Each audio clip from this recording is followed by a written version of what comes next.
What's going on, Jerome's Purple for the Win After Dark?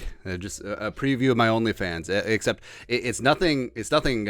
It's nothing adult. All it is like recipes and okay toes.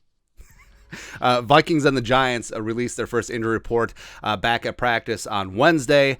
First of three practices ahead of their Sunday late afternoon Super Wildcard Weekend showdown at historic U.S. Bank Stadium. The Vikings fans are going to be loud and proud despite the misgivings of jabroni Giants offensive lineman calling them out. I thought it'd be louder, blah, blah, blah.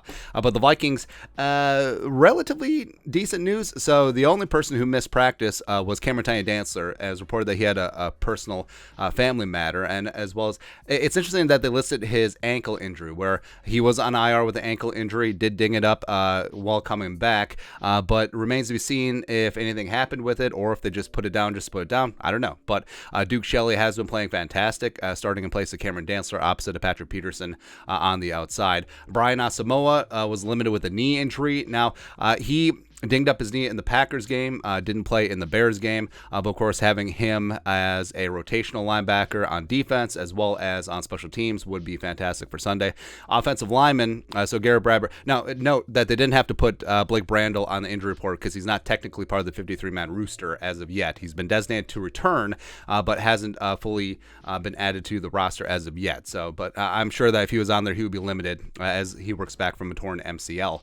Garrett Bradbury, center, with that back injury. He's been out for a number of games, and Kevin Collins said that they're going to sort of ease him back in, but they also want to see if he can have a full week of practice ahead of Sunday. They don't want to put him in a bad position, and Chris Reed, like we said, if he and Kirk Cousins can iron out the snapping issues, Chris Reed actually played pretty well over the last two games. Harrison Smith, who was ruled out late with a knee injury, he should be good to go for Sunday against the Giants. And also fantastic news. So James Lynch, who missed the final couple weeks of the regular season with a shoulder injury, practice in full. It would be great to have jumping James Lynch, the pride of Baylor, along the defensive line in the rotation against the G-men. For the Giants, so on the offensive line, John Feliciano, the veteran, listed as limited with a back injury. They got 5 limited. No one DNP'd. Adoree Jackson would be interesting because Adoree Jackson missed the last game, the Christmas Eve game, and of course him coming back, he would be clearly cornerback 1 for the Giants.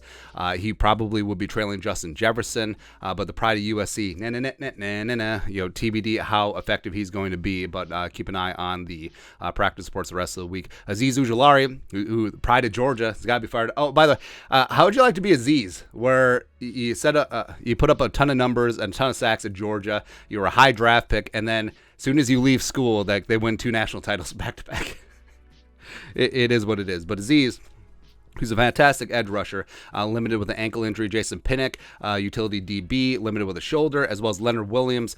Leonard Williams is a damn man. Leonard Williams is a damn fine player. Now, he was limited with a neck injury the week leading up to practice against the Vikings. He did miss a game or 2 during the regular season with that neck injury, but I'm sure they're just being precautious with him and making sure that he's as fresh as possible for the showdown on Sunday. And then Xavier McKinney, fingers, full participant.